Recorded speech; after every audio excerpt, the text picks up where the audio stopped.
With the theme of place guiding our program, our two speakers are going to offer you both macro and kind of ground level perspectives. Bruce Katz brings a macro view to the stage. To quote his book, solving problems at the local level is not only more practical, but it can produce better results. Something to think about.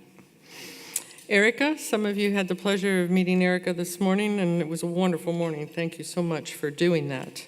Erica will discuss work that she is doing on the Urban Institute's place-based impact investing project, funded by the MacArthur Foundation. Highlights that I took this morning, the quote that I picked from you, is collaboration allows actors. It's the first time I've been called an actor, but we are all actors in the ecosystem, and she can explain that when she gets up here. Collaboration allows actors to operate at a scale that can be truly transformative. Great quote, and has me thinking really big pictures. So, moderating the conversation today is our own WCVE news director, Craig Carper. Many of you who watch local public station here are probably familiar with Craig. Craig is the news director at, in public radio, according to this, radio, TV. He's a graduate of the Virginia Commonwealth University, where he majored in journalism. He's worked in broadcast news since 2001 and covered Virginia politics. So all the politicians in the room, he's got your number, since 2006. Before being promoted to news director in 2015, Craig served for 6 years as the political reporter for WCVE News. He serves as the host of the Assembly 19 television program, presenting daily updates on legislative issues during the General Assembly session. You can frequently hear Craig reporting on Virginia news nationally for NPR. He's been featured on the PBS NewsHour with Jody Woodruff and the Rachel Maddow show on MSNBC. Sorry, I really messed that up, didn't I, Craig? Come up and take over. I think I need to be finished. Please help me in welcoming all three to the stage.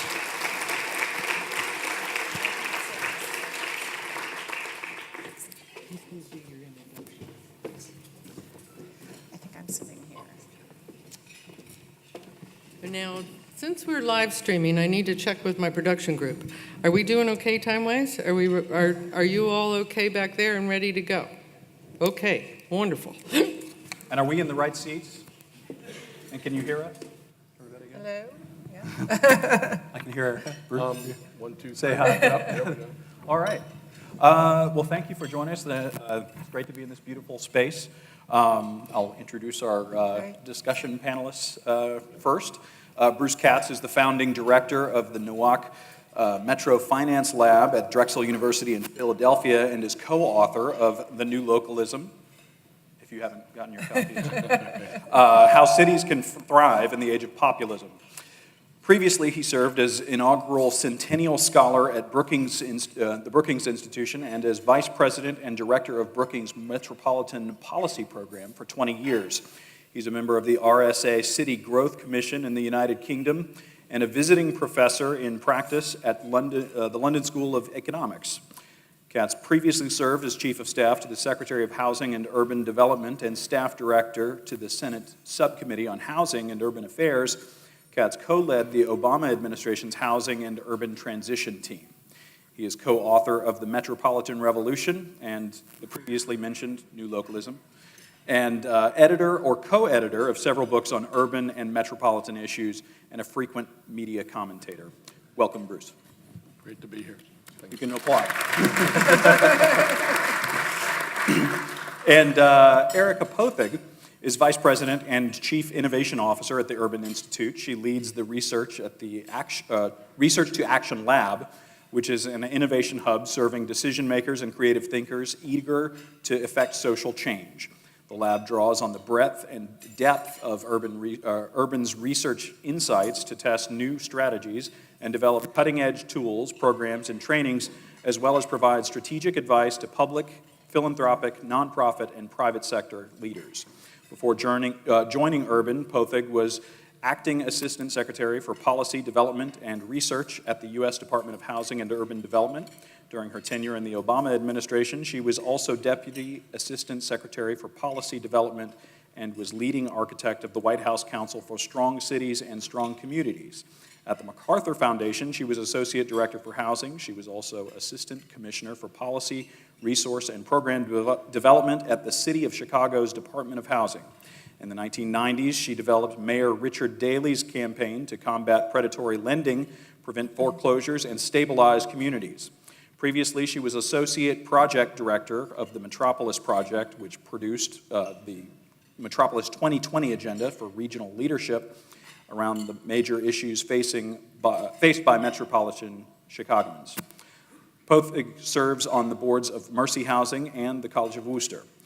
Pothig was a Phi Beta Kappa member at the College of Wooster and a Fulbright Scholar at the University of Vienna, and has an MA with honors in public policy from the University of Chicago.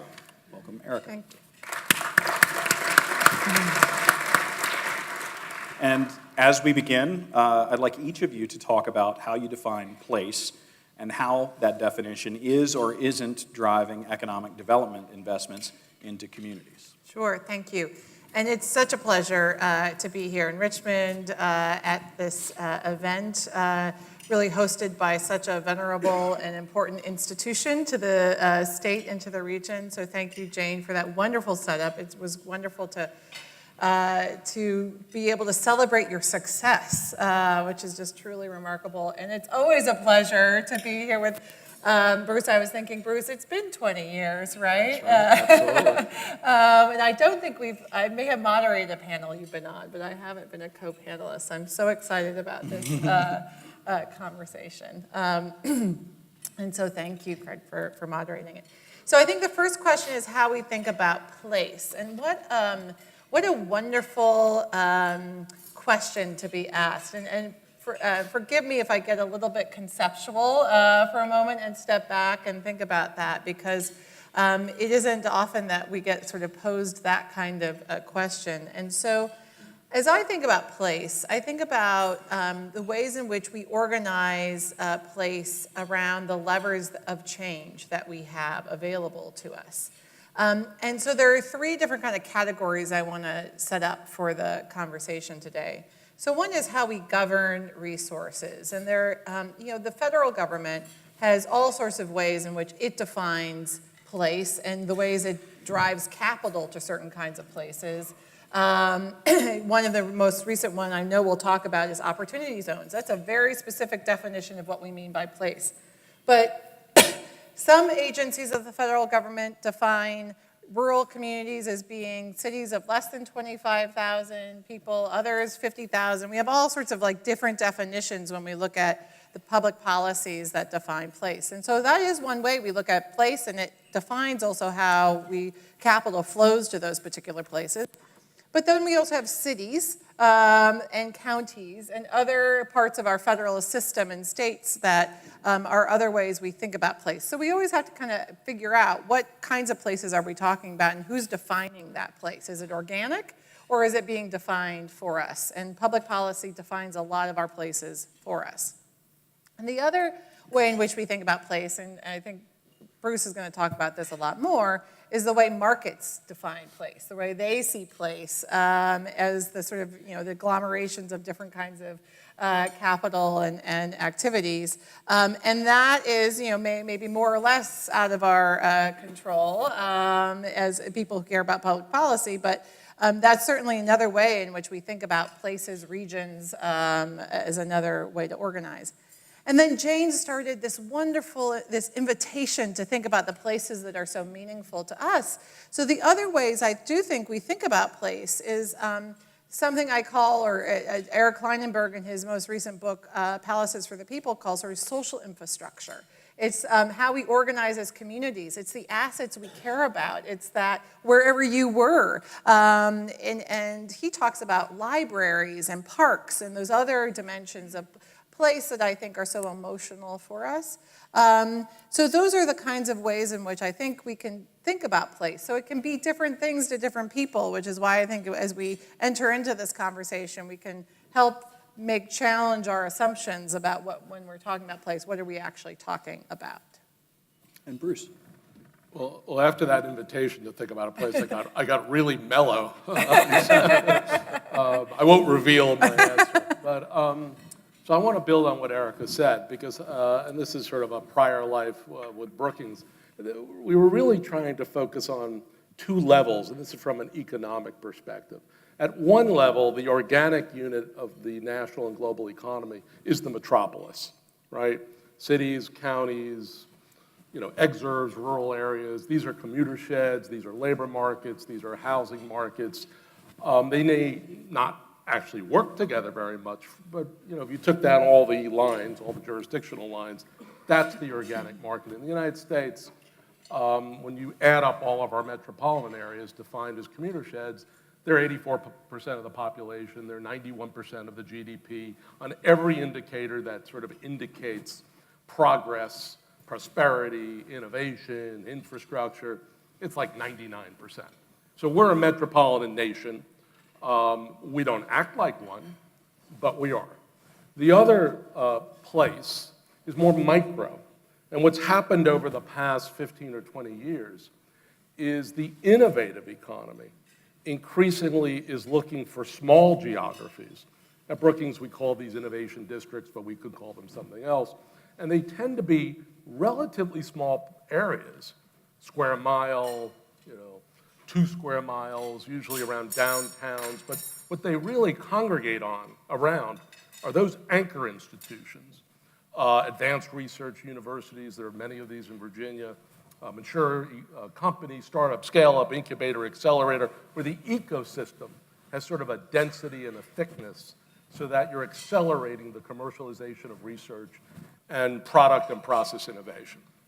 So place from an economic perspective, both traditionally and more recently, it has both metro connotations and micro connotations. The real question is whether it's really building on what Erica said. Are you organized to leverage assets and advantages?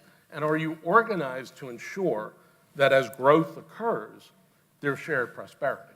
And the benefits just don't accrue to a relatively small group of institutions or people. So I think as we go forward, I think that's the biggest challenge in the United States. We have an incredible, innovative platform in this country, infrastructure in this country, but we haven't quite leveraged it to work for everyone. And that has institutional and policy implications. And Bruce, you comment and write about the changing power dynamics between the different levels of government and the roles they're playing. If you could expand on this idea and what it means for communities. Yeah, so the whole thesis of the new localism, buy the book, see the movie, whatever. I want to be played by Brad Pitt. I'm going for Brad Pitt. My mother wants Elliot Gould, but he's already like too old. But it's basically a comment that power and responsibility has shifted down, not just in the United States, but really across the world. And that's partly because of the cyclical nature of our politics. The federal government, like Elvis, has left the building, and states are hostile, and at the end of the day, the federal government's just a healthcare company with an army. I can go on and on with these kind of comments, right? I'm a reformed federal official, right? But I think what has happened in the world, and the U.S. is really at the vanguard of this, is a structural change in problem solving. So if you look at mid to late 20th century in the U.S., we solved problems, environmental problems, economic, social, top-down, government, federal government-led, and compartmentalized, specialized bureaucracies or quote-unquote experts solving the problem. Got a transportation problem, go find a Department of Transportation. Usually the answer is widen the road. 21st century, it's bottom-up, it's multi-sectoral, right? Because cities are not governments. They're not like the feds or the states. They're networks of institutions and leaders, and they're multidisciplinary, interdisciplinary. You got a transportation problem, the solution is probably either a technology fix or housing or economic development location. Think transit-oriented development. So there is a structural shift in who solves problems in the world. And the U.S., because of our nature of multi-sectoralism that goes back to de Tocqueville in America, right? I mean, we've never been only a publicly led nation, right? I think the late mid-20th century is probably going to be seen as an aberration in our history. We've always been multi-sectoral, always been forming new associations, public, private, civic, university, et cetera. So we're sort of built for this new localism world. The question is, can you find the institutions, the instruments, the intermediaries to leverage our assets and actually, again, share benefits, share prosperity? So, Erica, how did we get to this place in the current community investment landscape? Yeah. And I think we were going to talk about redlining and stuff. But I would love to begin with a little bit of a story. I was thinking, and to connect it to Bruce's point as a way into this. So this is before I think I met. No, we'd already known each other because I went to the city of Chicago after, and I was the Mayor Daley's point person, as my bio spoke to, on predatory lending. So this was pre-subprime crisis, right? So this was an observation that we started to make in 1999 because particularly African-American homeowners who had worked so hard after redlining, had locked out capital, had certainly created more segregated communities in Chicago, had homes, fully owned all the equity in the homes, and then it started to get stripped by predatory lenders. And Mayor Daley and the city team were beside ourselves with trying to figure out what we could do because the levers to change the situation were not necessarily, we wanted to solve the problem, to Bruce's point, and yet we didn't have the levers. The ways in which the banking industry was regulated was at the federal level, or the state, Illinois had opted out of the usury laws, so all bets were off. But the mayor wasn't satisfied, and he said, no, I mean, you figure it out. We have to do something to address this problem. So I went back to my office and talked to a bunch of people and other intermediary organizations and the problem solvers in the community, and we figured out that what we could do is say, you know what, the city of Chicago isn't going to do business with predatory lenders. We're not going to deposit in the institutions that we're starting to buy up, all these mortgage banks, the bonding authorities, and so forth. Well, that got people's attention, right? And I think when I think about the people you write about in your book, I do think about Mayor Daley as being one of those quintessential people who would never be satisfied with saying that you don't have the levers, Mr. Mayor. Go figure it out. Well, that's a story in part about the consequences of long-standing structural racism that locked out capital. Even then, people had to fight hard to get the benefits of that capital. And Richard Rothstein writes about this in his book, Color of Law, in very important ways in terms of how our public policies, whether it was FHA lending that was not available to African Americans, or the local ordinances that created more segregated communities, began to lock out capital. But then we have redlining that, certainly Richmond and other places around the country, we see still the evidence today of what redlining created when it really locked capital out of so many of our communities of color. And I think when that disinvestment pattern started to really take hold, we are then left with communities that have increasingly more vacant, abandoned, and challenges that are disproportionate to the other parts, the white parts of the city or the white parts of a state. And so that is the context that we are still grappling with here in the Commonwealth and across the country. And to turn those tides takes a real sea change in our perspective about how we have to prioritize the flow of capital to communities of color, because those are massive inequities that were essentially created through public policy and through the private market essentially locking out that capital. And I think that what we're grappling with today is still those inequities. And so top of the agenda is to figure out how to address them. I think a lot of those function in urban communities, but not entirely. That kind of inequity also functions between urban and rural places as well. I think when I think about the history of rural places, and coal here certainly in Virginia being one of the leading industries that has left a lot of places, and Bruce can talk about this too, those were communities that were very reliant upon one industry, right? A city has the benefit of having a more diversified economy. So when one industry leaves, oftentimes what the public sector's role is to fill those gaps, right? Is to even out the capital gaps in places through driving public investment towards those particular places. And I think the Farm Bill, right, is one of the major anchors in which that happens, which is making its way, or did get passed, I think, yesterday, as an example of that kind of evening out some of those inequities.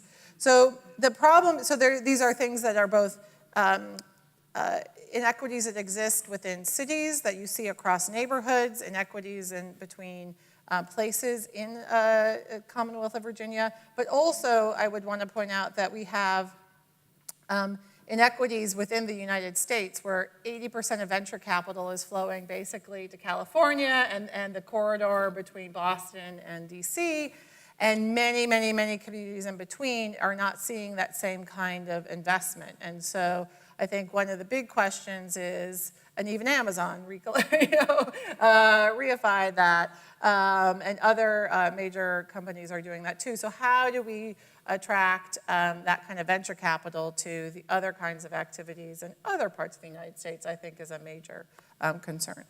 And Bruce, you're welcome to piggyback in there, but my follow-up, or my next question was, you've said a local approach to community investment is not a choice. Can you explain to our audience today what's happening? I think anyone who thinks the federal government's going to pop back to life, irrespective of who wins 2018, 2020, 2024, I think we're living in a radically different period right now, where so much of what has to happen with economic competitiveness or social mobility or climate change. I was just in Norfolk. I mean, Norfolk is a place which has to basically have resilience and inclusion at the front of their agenda because of the flooding that's been occurring and will increasingly occur. So I think the question, obviously the national government and states have a clear set of primary responsibilities that have to be delivered at higher levels of government. But if you want to talk about funding the future, infrastructure, innovation, inclusion, most of that here and abroad is being pushed down. And the question then really for us is, can we develop institutions, public-private, private-public, private-civic, can actually finance the kinds of investments we need to have? Could be workforce housing, could be green infrastructure, it could be any number of things, and people in the room, I'm sure, will have multiple aspirations. Can we do that at scale in a sustained way? I think the real power of cities and local jurisdictions is not government power. That power has been held and hoarded, actually, by higher levels of government, unlike Denmark and Germany and other parts of Europe, where they pushed a lot of the power down. The real power of American cities and communities is market power and civic power. And if you have market power and civic power, the question is, do you have institutions that, A, recognize that? What are your assets? What are your advantages? What's your distinctive play? And then can actually come up with the right blend of public, private, and civic capital and of debt, subsidy, and equity to get stuff done. And I think for too long, we've been looking up, maybe the federal government will have a new transportation or infrastructure bill. Maybe the federal government will do X, Y, or Z.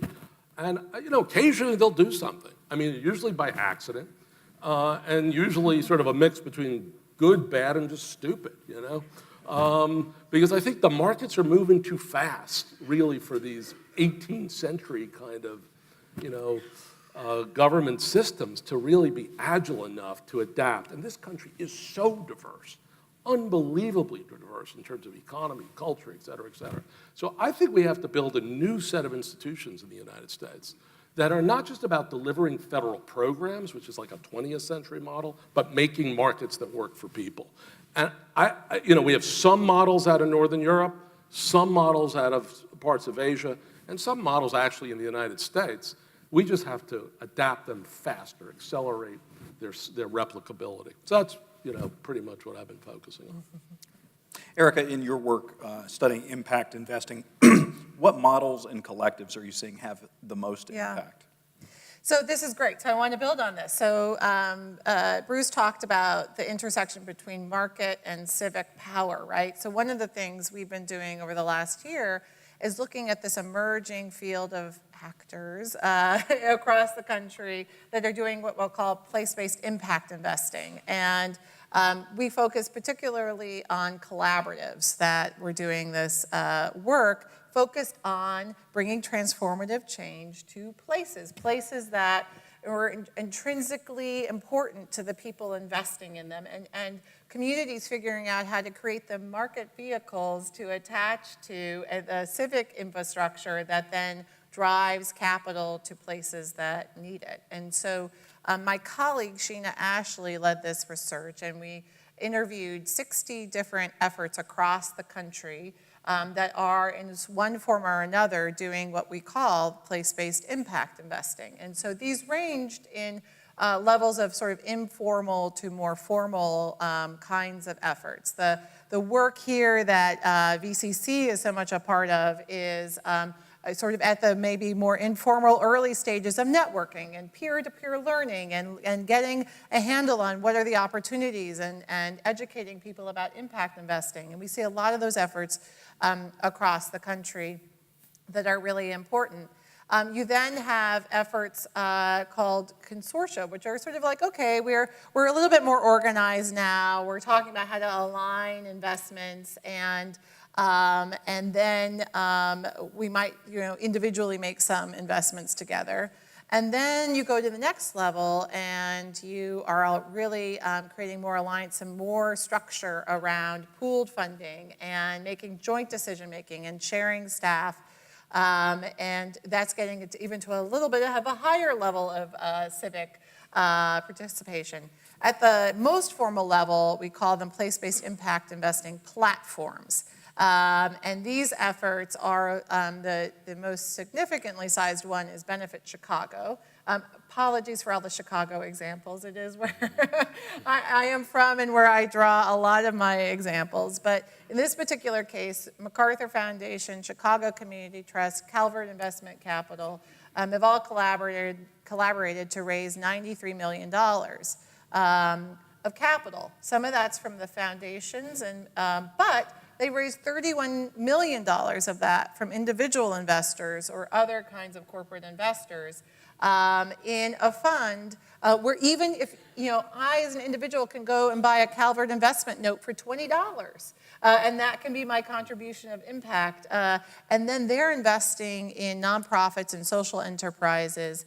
And I think it has really opened up a sense of all the opportunity there where maybe we were in closed networks before, and by sharing and being around the same table, we are having a discovery about the people and the assets that we didn't see in our community because we were only talking to the people we talked to. And so there's something very powerful, and I think this gets to sort of like the market dimension of this. When you have information that isn't flowing in ways, these have been able to open up information flows so that capital can flow to people and communities it wasn't flowing to before. So I take a lot of hope, and I think it's to Bruce's example that these are some really powerful ways in which capital can be organized locally and invested locally. And I think it still has a ways to go, but there are ways in which, in particular, and I would raise Boston as an example, where they are very focused on the racial wealth divide and closing the racial wealth gaps as the central focus of that kind of effort. And they keep that front and center, and that's what they're bringing people together to solve. So it's a vehicle to solve some very specific community-wide challenges. So I just want to build on this for a second. So for whatever reason, it's like just total masochism.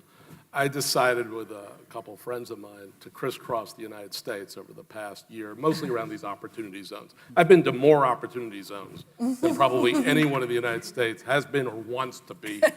And I have to say, and this is a federal tax incentive passed completely by accident that allows people or corporations with capital gains to defer their taxes, reduce their taxes, and if they hold those gains in an opportunity fund that invests in opportunity zones, they get no capital gains taxes on the value appreciation after 10 years. So this is a really interesting incentive, quite different from anything we've done before. I have to say, I've come away from this crisscrossing, and I've mostly been in like South Bend and Erie and places like that.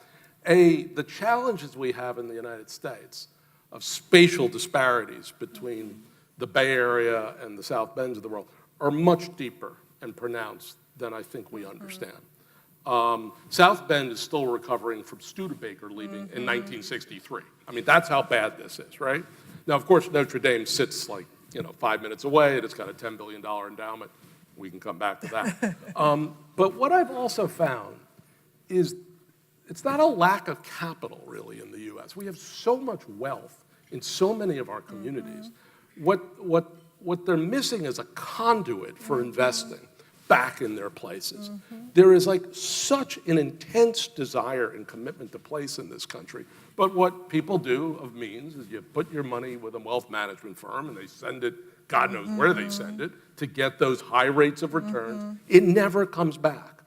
It never comes back except in the form of philanthropy. So I think what we're trying to figure out right now is a different way, corporations, individuals, philanthropy, I mean a whole set of institutions and families to think differently about how to allocate their capital. And I think these opportunity zones are going to have like a direct effect. We'll create a bunch of funds. And again, it'll be good, bad, and ugly.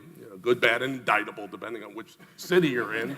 I'm spending a lot of time in Philadelphia these days, so I'm beginning to get a sense. But in any event, I think we're going to end up with a different capital stack for workforce housing and energy efficiency. And this is the smartest, most innovative country in the world. We can figure this out. We really can figure this out. But it means disrupting some late 20th century models that really just don't work anymore. And for the most part, when it came to low-income communities, we're just focused on debt, conventional debt, and subsidy. And never really thought about a market investing tool that we could, build wealth. That's what America's about. So this is going to be an interesting ride. We don't really know where it's going to come up. I'll just end with one last thing. When I was writing The New Localism, have you ever seen the movie The Martian?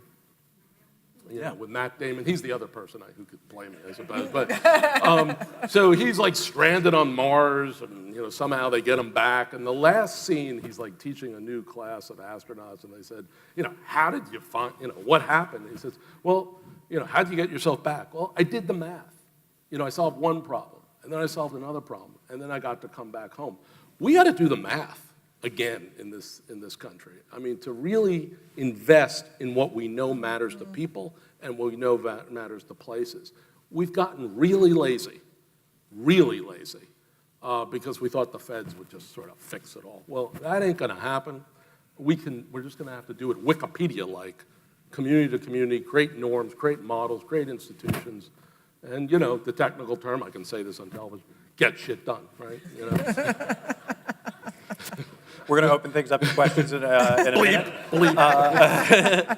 But before we do, I'd like to ask both of you, how do you define success for communities? And in other words, if communities fully embrace innovation, collaboration, and these cultural shifts that you've been speaking about, what will we look like in 10 years? How will things be different? Well, I want to just draw on some recent research that I did with colleagues at Urban, where we were looking at these communities like Detroit or more distressed communities that, like Bruce was saying, are still struggling after 40 years of manufacturing loss or the major industry loss, and try to figure out, of those communities that had actually had a recovery, an economic recovery, which communities had moved the dial on economic and racial inclusion. So for me, it's not enough just to kind of land back and just to look at the economic health indicators. It's really how you use that opportunity where you have to marshal so much leadership and you have to align so much capital and you have to put so much energy toward even improving your economic health.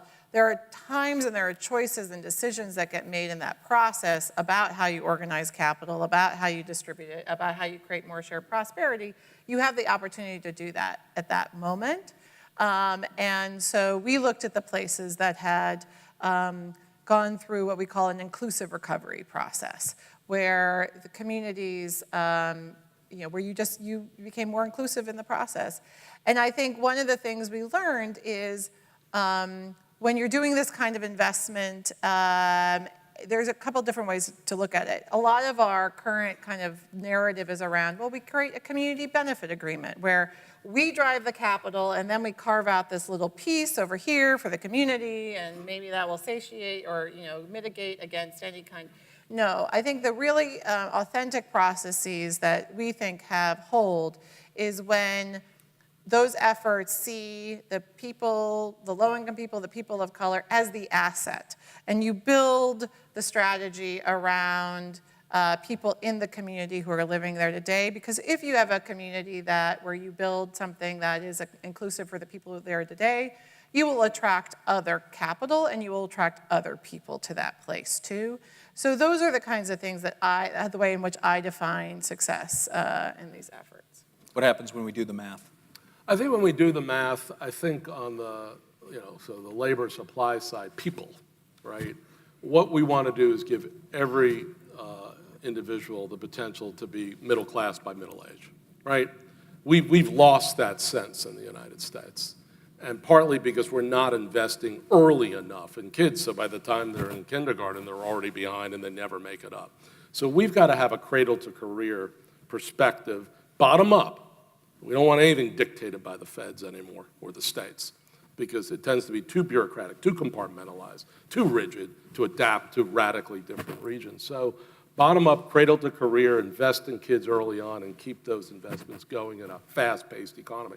And on the demand side, we've got to get much tighter ecosystems between our universities, our companies, our startups, our investors, because, in this state, when you go to one part of the state or a different part of the state, they really do have radically different assets and advantages.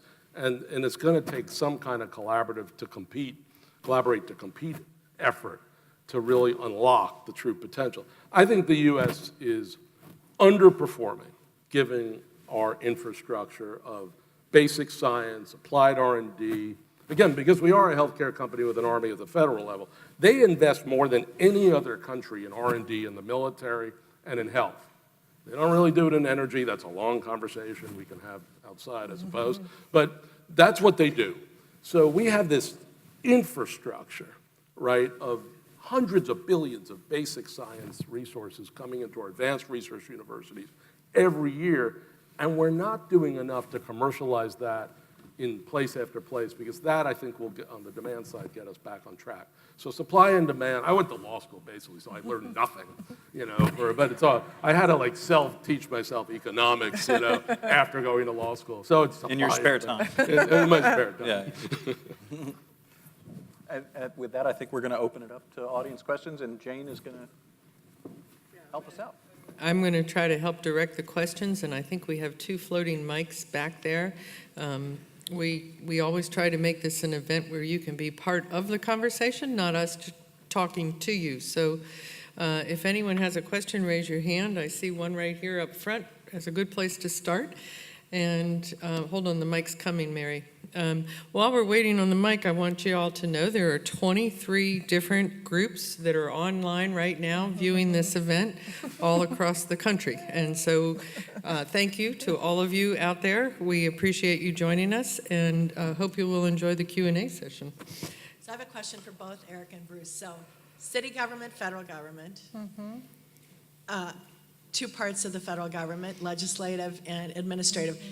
I'm amused that you both have reacted to, in Chicago, and okay, let me bust you, Brooklyn. So to be focused now on the local level is really interesting to me. And this morning, when you had a map up, a lot of your good stories were sort of the original heartland of philanthropy in America, Michigan, Illinois, Minnesota, and you've done this crisscross thing. What are you learning from, what are the surprises you've learned in the places that are in the flyover zone that you've seen, that people who've been committed to place for so long?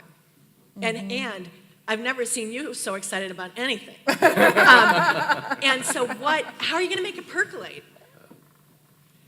Do you want to go first, Mr. Excitement? Or And Kansas is listening today. I would say the most, in terms of the trajectory, and as Mary knows, I mean, so many of us got into this field because we came in when cities were dead.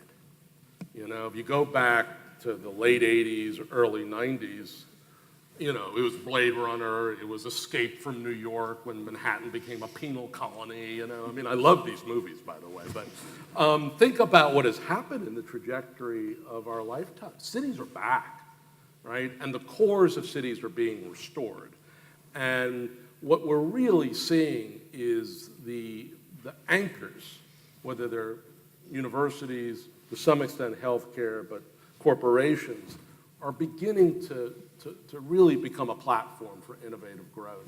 So there's some really positive stuff going on out there that are driven by large demographic and market forces that really do want livability, walkability, bikeability, right? A lot of abilities. And then they want concentration and agglomeration. So in the land of sprawl, which is what the United States is, we've come back to the cores. We've come back at a time, however, when there is a vast wasteland out there of foreclosed homes, discarded factories, dead malls. I can go on and on.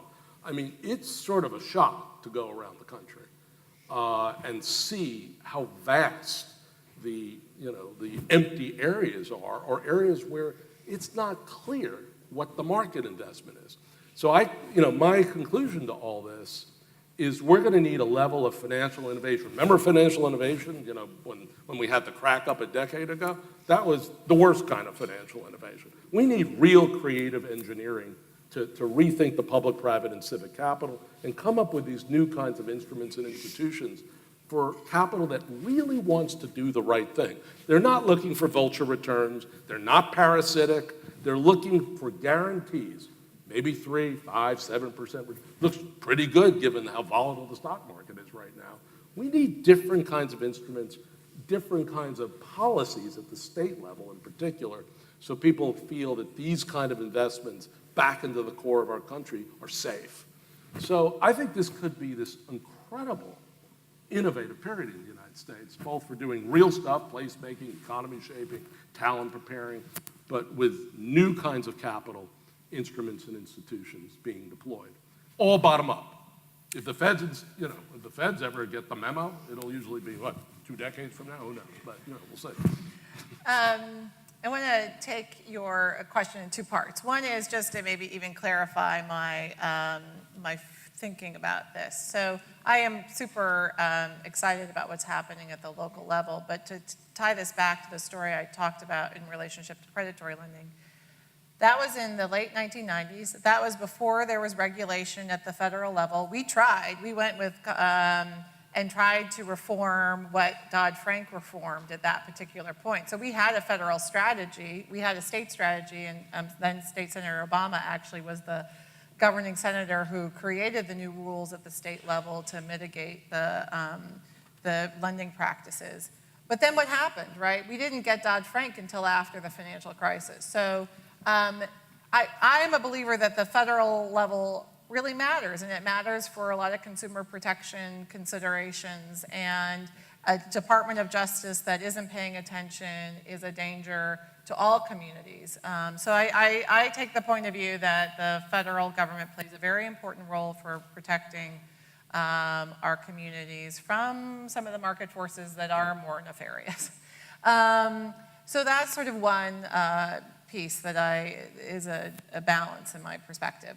To the second thing, what's exciting happening, I think there are, to use the actor term, I do think there are a new set of actors in the community investment space, hospital systems, that are trying to understand that capital stack, where they might participate in that capital stack in new ways. And some of it is through the health conversion foundations, and some of it's the hospitals themselves.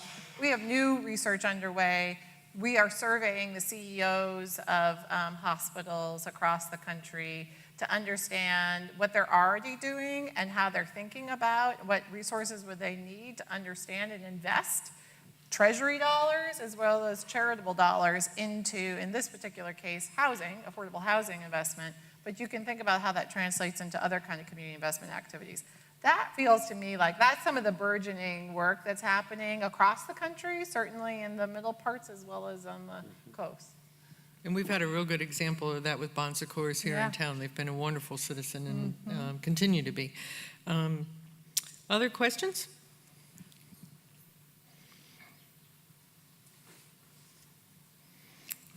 Can we get a mic over there quickly?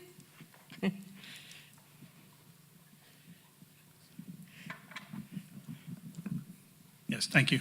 I'd like to ask Bruce, with the Opportunity Zone in particular, I didn't hear that that's a great thing or it's not a great thing. It's yet to be seen, but I've got to believe you because we met in Ohio. But there's a lot going on there that's speaking to what you're talking about. But I would also ask your opinion of how we make it good as it's unfolding right now, but also to include the underserved populations and inclusive competitiveness of all the people in the innovation economy moving forward. And finally, just within that mix, I'm sorry to compound it, but we don't have enough bodies to do all the work we have to be done, and nobody's focusing on that. We're celebrating unemployment. And we got to look at how do we get populations in all those, maybe through these opportunity zones, into the game. Sure. Because we're all going to need all of us, and nobody's playing that game yet. So, so the opportunity zones are sort of unleashing the animal instincts of this country, right? I love America. You have a obscure tax incentive, in this massive bill, added late in the game. And what goes on is tax advisors and wealth management firms, basically, these are American jobs, right? So they go into hyperdrive, and start advising clients about all these kind of investments. And that, from my perspective, for the most part, could ultimately help cities shore up their employment density and their fiscal capacity, right? Then you get to the hard stuff. Right? Then you get to the neighborhoods I was in yesterday in Norfolk. 3 census tracts, all opportunity zones, 3 public housing projects from the 1950s, a walk from the downtown. Of course, you have to go through a 1950s freeway to get there, so it's not the easiest place to walk to. Devoid of any market activity, and a flood zone, just to add another thing to the mix. So you need $1 billion to basically make this into a livable, walkable area that has some real market traction. At this stage, the question really is, what can market-driven equity, because that's what it is, and looking for returns, how can that be part of a $1 billion package to transform the St. Paul's area of Norfolk?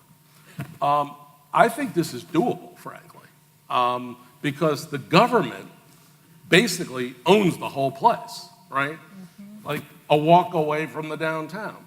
So the interesting piece of this is to actually go to Hamburg, go to Copenhagen, I know that's hard, get on a bike, start cycling with the Danes and the Germans, but actually start learning how they have created publicly owned, privately driven asset corporations to leverage the market value of what the government owns. We don't have that in the United States.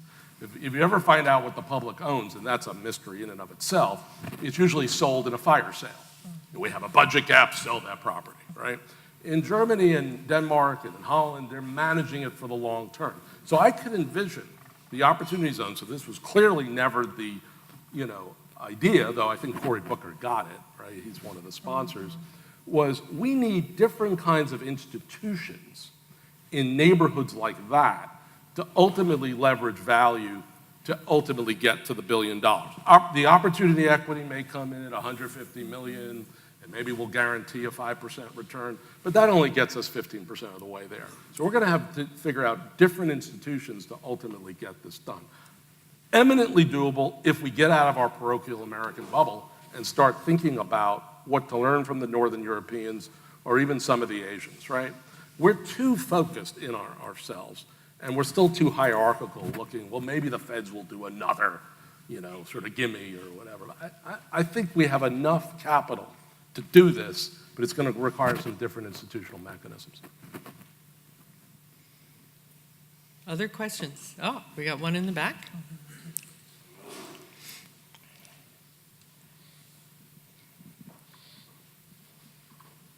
I think CDFIs can play a role in this. When I wanted to say earlier, there are 1,000 CDFIs across the nation that have been the new alternative capital innovators. Particularly on the debt side. Yeah, Particularly on the debt side Yeah. more than on the equity side, but there's some Yeah. equity players even out there, and they continue to innovate. And so, sorry, Matt, I didn't mean to preempt you. I was waiting for your No problem. No, mic. that fits right in. I think Erica made the comment this morning that one of the unintended benefits of some of these collaborative movements is that it was more than just the mechanisms of finance that developed, but that there were actually new relationship networks, and I think CDFIs play into that. When I think about where we've come from and where we've gone, I think about trust, breakdown of relationships over racial, social, kind of, rural, urban divides. And so I'd love to hear you all talk about, as you've gone across the country, across the world, how does the relational trust piece fit into this? Because we all know it's more than a financial transaction that got us here. Thank you, Matt, for that question. I reflect a lot on this work by a sociologist at the Graduate School of Business at the University of Chicago, Ron Burt, who wrote this book, Where Do Good Ideas Come From? And then a colleague of his, Sean Safford, compared Youngstown and Allentown in terms of their economic trajectory. And he did it using social network analysis. He was looking at, because I think we think about the ties that bind us. The tighter our ties, the stronger our social cohesion and our resilience. There's a piece of that is true, but in that work, what they point to is when you have those deeply embedded, tight ties, you're not receiving any new information. You're not getting any new perspective. And so their research points to, and this is true for like cities and places that have other connections, people who sit at different nodes that are, have different relationships, who are taking in other perspectives or bringing in other sources of capital, are the more resilient places ultimately. And I think you can build new forms of trust that way. So one of the things that he's done is Ron Burt's done is he's kind of mapped all those ties in Chicago, and he says, you are not going to grow because you are too tightly embedded. You think it's a good thing. You think all that embedded, those tight networks are a good thing, but you kind of bounce back ideas that come in that don't, because it didn't maybe come from somebody in the community. So I think one of the things that I really have looked to, that some of these networks have created, is they've created that other set of connected networks that bring in other information, other people, other perspectives, so that the same kind of capital isn't flowing to the same people. Maybe it flows to new communities and new people. And I think this is particularly important when we think about structural racism and the ways in which our institutions are sort of set up to kind of cycle capital in ways that they were set up to do. And so we got to break out of that, and these collaboratives, I think, can help to do that. But I think it takes time, right? I mean, some of what we've learned is sometimes it takes a couple of years of working together and learning together to build the trust to then be enabling of those other factors. I mean, collaboration sounds like a soft kind of thing. It's actually really hard. The book talks about Pittsburgh and it talks about Indianapolis. I mean, the one thing the U.S. is pretty good at is formal and informal parts of collaboration. The one thing is, A, we don't need to love each other.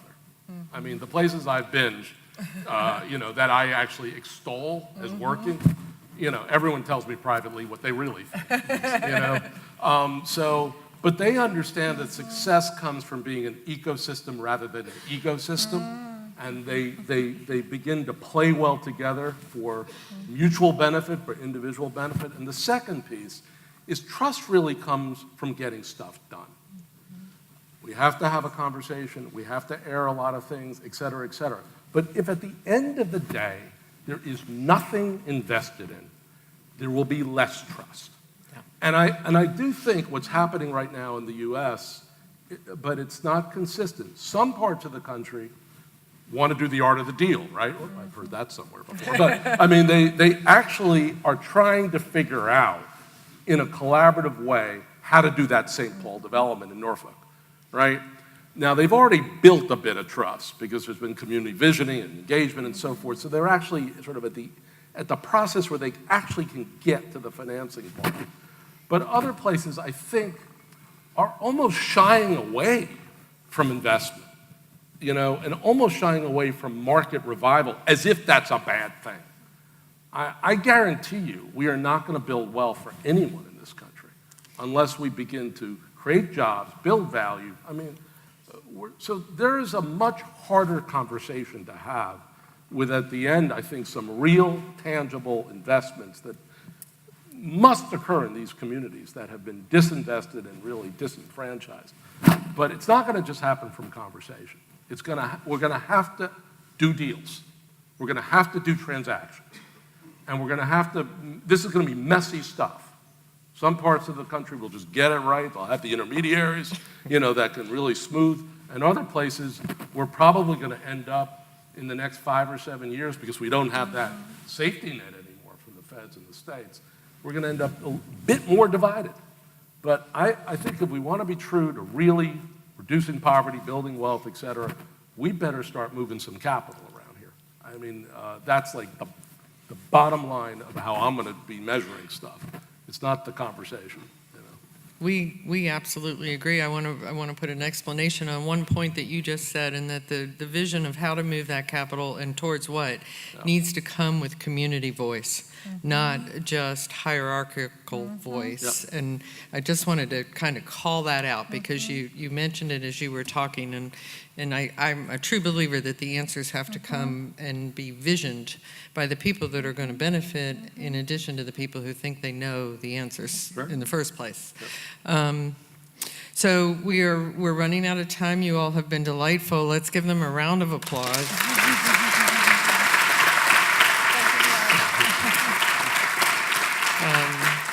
Since we're not on public television, the let's get stuff done, I won't repeat some of your words, but I'll leave you with a few thoughts here. Erica, I'm going to go back to your challenge to us about how collaboration can create transformative change. That's our goal. Let's do something collaboratively that really is going to have huge impact, not just an answer for a week or a month. And Bruce, I'm going to go back to yours. The answers are probably more local and within our control than we think. That's not going to come from the Fed. It's going to come from us and our innovation.